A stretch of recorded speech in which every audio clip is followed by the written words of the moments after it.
రంజాన్లో అల్లాహ్ సుబ్హానహు వ తఆలా మన పాపాలను క్షమించి అల్లాహ్ మనతో ప్రసన్నుడు అవ్వాలంటే మనం ఏం చేయాలి, ఈ రంజాన్ని ఎలా డిజైన్ చేసుకుంటే బాగుంటుంది, ఎలా ప్లాన్ చేసుకుంటే బాగుంటుంది, పూర్తిగా రంజాన్ యొక్క ప్రతిఫలాన్ని పొందాలి అంటే రంజాన్ని ఏ విధంగా మనం డిజైన్ చేసుకోవాలో ఈ వీడియోలో నేను తెలియజేస్తాను. ముఖ్యంగా ఈ పవిత్ర రంజాన్లో చేయవలసినటువంటి 13 పనులు, చేయకూడనటువంటి 13 పనులను నేను మీకు వివరిస్తాను. ఈ వీడియో పూర్తిగా విన్నట్లయితే ఇన్షా అల్లాహ్ ఖచ్చితంగా మీకు లాభం జరుగుతుంది. రంజాన్ యొక్క పూర్తి ప్రతిఫలాన్ని మీరు పొందవచ్చు. మొట్టమొదటి విషయం ఏంటంటే, ఒక ముస్లిం అయినటువంటి విశ్వాసి స్త్రీ అయినా పురుషుడైనా వారిపై ఉపవాసాలు విధిగా చేయబడ్డాయి కాబట్టి తప్పనిసరిగా ఉపవాసాలు పాటించాలి. ఎట్టి పరిస్థితుల్లో కూడా ఉపవాసాలను విడిచిపెట్టకూడదు. ఉద్దేశపూర్వకంగా ఎవరైనా ఉపవాసాలను వదిలేస్తే వారు ఇస్లాం పరిధి నుండి బహిష్కరించబడతారు. ఎవరైనా అనారోగ్యం కారణంగా లేదా స్త్రీ సోదరిమణులు బహిష్టు కారణంగా ఉపవాసాలు వారు వదలాల్సినటువంటి పరిస్థితి ఏర్పడితే రంజాన్ తర్వాత వెంటనే ఆ ఖజా అయినటువంటి ఉపవాసాలను పాటించాలి.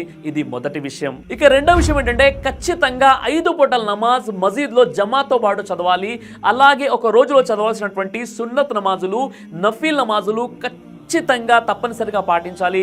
అలాగే స్త్రీ సోదరిమణులు సమయానికి ఇంట్లో వారు నమాజ్ చదువుకోవాలి. నమాజ్ని ఎట్టి పరిస్థితుల్లో వదిలిపెట్టకూడదు. ఇది రెండో విషయం. ఇక మూడో విషయం ఏంటంటే, తరావీ నమాజ్ని మసీదులో జమాత్తో పాటు తప్పనిసరిగా చదవాలి.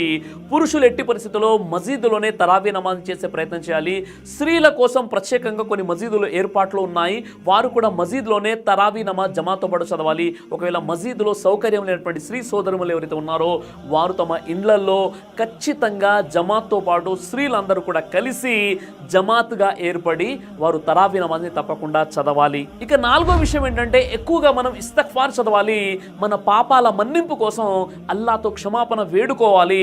అలాగే ఇఫ్తార్ విరమణ సమయంలో ఒక విశ్వాసి చేసే దువా స్వీకరించబడుతుందని ప్రవక్త ముహమ్మద్ సల్లల్లాహు అలైహి వసల్లం వారు తెలియజేశారు. కాబట్టి ఇఫ్తార్ విరమణ సమయంలో తప్పనిసరిగా మనం ఇస్తగ్ఫార్ చేస్తూ ఉండాలి. ఇక ఐదో విషయం ఏంటంటే, ఈ రంజాను మాసంలో ప్రతిరోజు కూడా కొంత సమయమైనా మనం మసీదులో కేటాయించాలి, మసీదులో కూర్చోవాలి.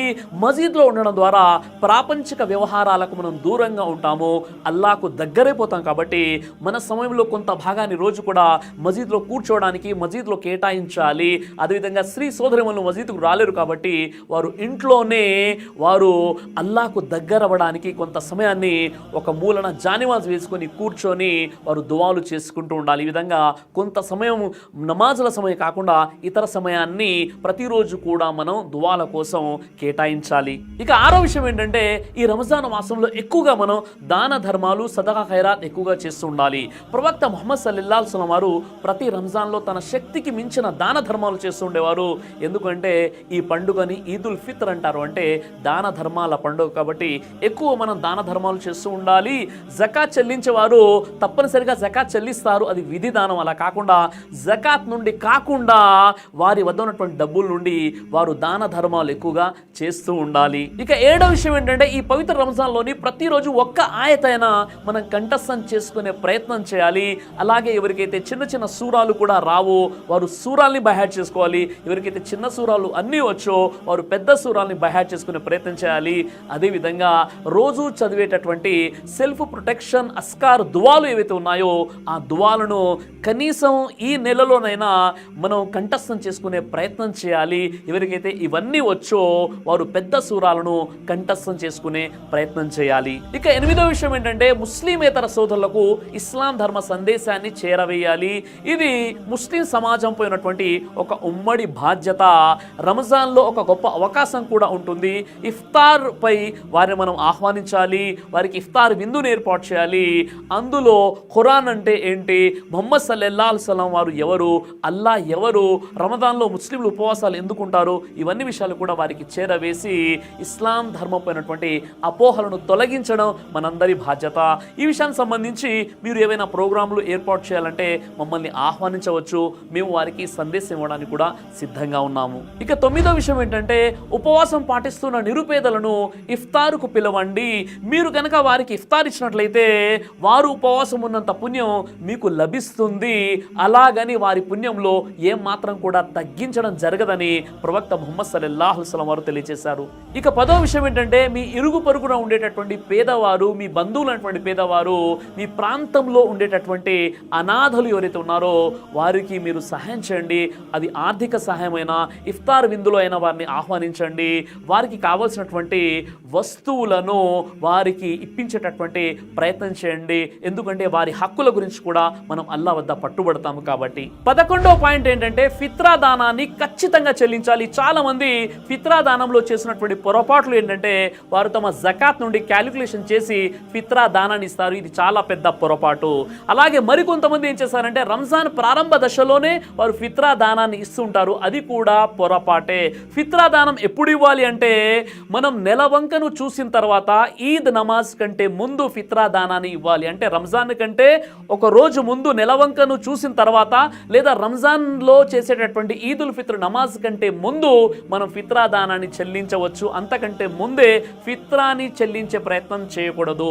అలాగే ఫిత్రా అనేది కుటుంబంలో ఎంతమంది అయితే ఉంటారో వారి అందరి తరపున ఒక ఫిత్రా ఇస్తే సరిపోదు. కుటుంబంలోని 5 ఉంటే ఆ 5 ప్రతి వ్యక్తి కూడా ఫిత్రా దానాన్ని చెల్లించాలి. ఒకవేళ మీరు రైస్ ఎక్కువగా తింటున్నట్లయితే బియ్యాన్ని ఇవ్వాలంటే 3 కేజీల ఫిత్రా ఒక వ్యక్తికి ఇవ్వాలి. అలాగే ఎక్కువగా మీరు రొట్టెలు తినేవారు అయితే 3 కేజీల గోధుమలు ఇవ్వాలి. అది కూడా పేదవారికి ఇవ్వాలి. ఈ ఫిత్రా ఎందుకు ఇవ్వబడుతుందంటే, ఒక విశ్వాసి 30 రోజుల ఉపవాసాలు పాటించినటువంటి వ్యక్తి ద్వారా జరిగేటటువంటి మిస్టేక్స్, దోషాలు ఏవైతే ఉంటాయో వాటికి కఫారాగా ఈ ఫిత్రా ఇవ్వడం జరుగుతుంది. కాబట్టి ఫిత్రా ఇవ్వడంలో నిర్లక్ష్యం చేయకూడదు. ఇక 12వ విషయం ఏంటంటే, ఈ పవిత్ర రంజాన్లోని 30 రోజుల్లో తప్పనిసరిగా మీరు ఖురాన్ని కంప్లీట్ చేయండి, తర్జుమాతో పాటు. ఎవరికైతే అరబ్బీ రాదో కేవలం వారు తర్జుమానైనా చదవండి. అది తెలుగు అయినా, ఇంగ్లీష్ అయినా, ఉర్దూ అయినా, ఏ భాషలోనైనా మిమ్మల్ని నన్ను పుట్టించిన దైవం మనతో ఏం మాట్లాడుతున్నాడు, ఏం ఆజ్ఞాపిస్తున్నాడో మనకు తెలియాలి కదా. కాబట్టి ఖురాన్ని తర్జుమాతో పాటు చదివితే చాలా అద్భుతంగా ఖురాన్ అంటే ఏంటో మనకు అర్థమవుతుంది. మరి ప్లానింగ్ ఎలా చేసుకోవాలి? ఉదాహరణకి తెలుగులో ఉన్నటువంటి ఎహ్సనుల్ బయాన్ ఖురాన్ ఏదైతే ఉందో, ఇది ఫ్రంట్ మరియు బ్యాక్ పేజెస్ కలిపి 2791 పేజెస్ ఉన్నాయి. ఒకవేళ ఫ్రంట్ మరియు బ్యాక్ ని ఒకే పేజ్గా భావించినట్లయితే అవి కేవలం 1400 పేజీలు మాత్రమే అవుతాయి. మరి 1400 పేజీలని ఈ 30 రోజుల్లో మనం గనక డివైడ్ చేసుకుని చదివినట్లయితే, ఉదాహరణకి మీరు ఫజర్ నమాజ్ సమయానికి ఆ జమాత్తో చేసే నమాజ్ కంటే ముందు మసీదుకి వెళ్ళిపోయి ఒక 5 పేజీలు మీరు ఖురాన్ చదువుకోండి. అదేవిధంగా మీరు నమాజ్ తర్వాత మరో 5 పేజీలు మీరు ఖురాన్ చదవండి.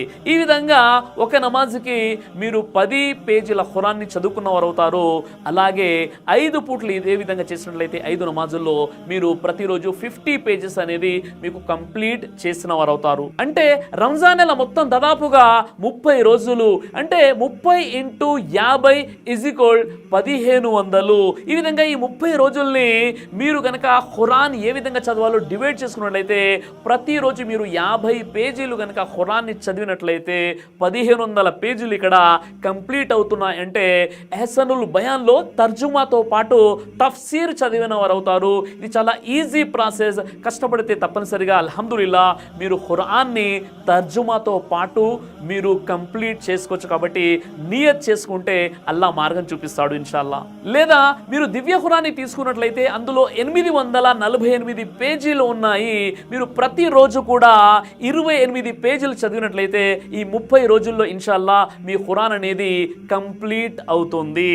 లేదా మేము ప్రతిరోజు కూడా ఒకేసారి 28 పేజీలు ఖురాన్ని చదవలేమండి అని అనుకున్నట్లయితే, ఫరజ్ నమాజ్ కంటే ముందు లేదా ఫరజ్ నమాజ్ తర్వాత కేవలం ప్రతిరోజు 6 పేజీలు మీరు చదివినట్లయితే, అంటే ప్రతి నమాజ్ కంటే ముందు లేదా నమాజ్ తర్వాత 6 పేజీలు చదివినట్లయితే ఇన్షా అల్లా మీకు ఖురాన్ అనేది ఇక్కడ కంప్లీట్ అవుతుంది. మరి ఇంత సులభమైనటువంటి పద్ధతిని కూడా మనం పాటించినట్లయితే ఖురాన్ ఎలా కంప్లీట్ అవుతుంది సోదరులారా? నిన్ను పుట్టించినటువంటి నీ దైవం నీతో ఏం మాట్లాడుతున్నాడు, దైవం యొక్క ఆదేశాలు ఏంటి అని మనం ఎప్పుడన్నా తెలుసుకునే ప్రయత్నం చేశామా? ప్రపంచానికి సంబంధించిన ప్రతి పుస్తకాన్ని చదువుకున్నావు, ప్రతి మ్యాగజైన్ని చదివావు, రోజు న్యూస్ చూస్తున్నావు, పాలిటిక్స్ గురించి తెలుసుకునే ప్రయత్నం చేస్తున్నావు. కానీ నిన్ను పుట్టించిన దైవం నీతో ఏం మాట్లాడుతున్నాడు, నీకు ఏమని ఆజ్ఞాపిస్తున్నాడు నీకు తెలుసా? కాబట్టి తప్పనిసరిగా ఈ రంజాన్లో ఒక్కసారైనా ఎలాగైనా ఖురాన్ని తర్జుమాతో పాటు చదివే ప్రయత్నం చేద్దాం. ఇక 13వ విషయం ఏంటంటే రంజాను చివరి ఆషురా ఏదైతే ఉంటుందో అది చాలా ప్రాముఖ్యతతో కూడుకున్నటువంటి రోజులు అవి. కాబట్టి తప్పనిసరిగా ఎవరికైతే అవకాశం ఉంటుందో వారు చివరి 10 రోజులు ఎతికాఫ్ పాటించేటటువంటి ప్రయత్నం చేయండి.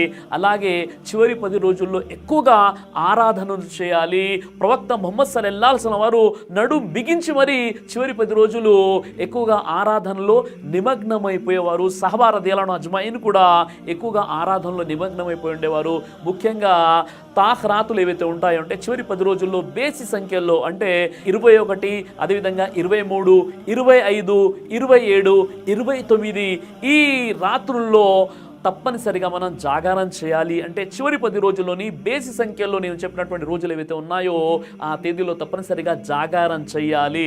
ఎందుకంటే షబ్బే ఖదర్, లైలతుల్ ఖదర్ 1000 నెలల కంటే శ్రేష్టమైనటువంటి ఆ యొక్క రాత్రిని తప్పనిసరిగా మనం పొందాలి. కాబట్టి మనము చివరి రోజుల్లో మన యొక్క సమయాన్ని పూర్తిగా అల్లా యొక్క ఆరాధనలో మనం గడిపినట్లయితే తప్పనిసరిగా 1000 నెలల కంటే శ్రేష్టమైనటువంటి ఆ యొక్క లైలతుల్ ఖద్ర్ రాత్రిని కూడా మనం పొందవచ్చు. ఇవన్నీ చేయాలంటే ఒకవేళ మీకు అవకాశం ఉంటే ఎతికాఫ్లో ఉన్నట్లయితే తప్పనిసరిగా లైలతుల్ ఖద్ర్ యొక్క ఆ ఘనమైనటువంటి రాత్రి యొక్క పుణ్యాన్ని మనం పొందవచ్చు. అల్లాహ్ సుబ్హానహు వ తఆలా ఈ 13 పనులను మనము ఆచరించేటటువంటి సద్బుద్ధిని ప్రసాదించుగాక.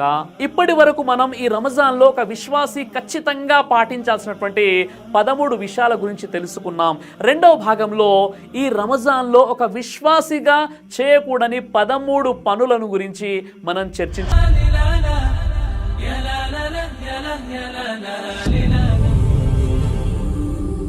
బ్రదర్ సిరాజ్ అని యూట్యూబ్ ఛానల్ని మీరు సబ్స్క్రైబ్ చేసినట్లయితే ఇన్షాల్లా దేవచిత్తం అయితే మీకు వీడియోస్ వస్తుంటాయి. అదేవిధంగా బ్రదర్ సిరాజ్ అనేటటువంటి ఫేస్బుక్ని కూడా లైక్ చేయడం వల్ల మీకు వీడియోస్ వస్తుంటాయి.